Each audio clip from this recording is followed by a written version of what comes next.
Je travaille pour l'association Handicap Anjou en qualité d'infirmier. J'exerce au sein d'un foyer d'accueil médicalisé, la Fauvétrie, à Avrillé.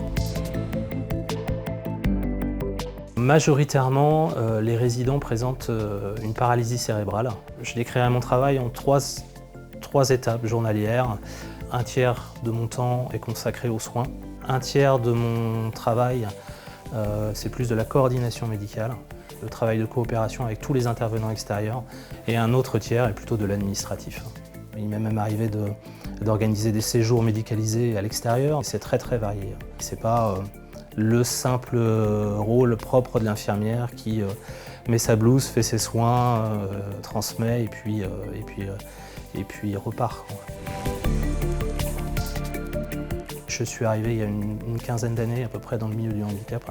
Moi, ce qui me motive au quotidien, c'est de venir accompagner ces résidents et à travailler dans du préventif, c'est-à-dire mettre en œuvre une multiplicité d'actions au quotidien pour éviter d'en arriver à des stades de curatifs, de problématiques curatives.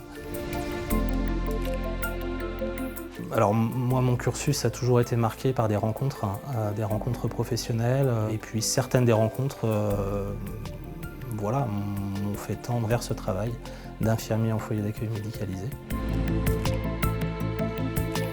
Alors il faut d'abord être polyvalent. Je suis à la fois infirmier, donc j'ai les compétences acquises pendant ma formation et que j'ai développées depuis presque plus de 20 ans de carrière. Il faut aussi être coordinateur, il faut être aussi un petit peu cadre de santé, assistante sociale, travailler avec les familles. Donc déjà, ça demande une polyvalence énorme. Il faut être extrêmement rigoureux parce que pour le coup, on n'a personne derrière nous avec qui se reposer, c'est-à-dire que je suis tout seul comme infirmier pour toute la structure. Puis après, il faut aimer les relations humaines. C'est des rencontres avec les résidents, il faut aimer l'humain, tout simplement. C'était avec un résident d'une autre structure où je l'ai accompagné justement dans ce qu'on appelait un transfert, ce qui est un séjour vacances, où on est allé faire une journée de vélo monopousseur et le soir on est allé regarder un coucher de soleil. C'était un moment très magique, c'est des moments très marquants. Mais il y en a d'autres qui sont beaucoup plus simples, c'est juste par exemple rentrer en relation non verbale avec un résident ou une résidente qui n'a pas accès à la parole. Là, je m'oriente peut-être vers aussi un peu de formation.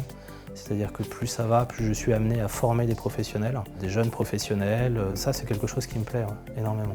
Et puis aussi, nos structures sont vouées à évoluer et à accueillir des résidents, d'autres résidents. Ça va être très riche de nouveau de rencontrer des nouvelles personnes, nouvelles formes de handicap, nouvel accompagnement.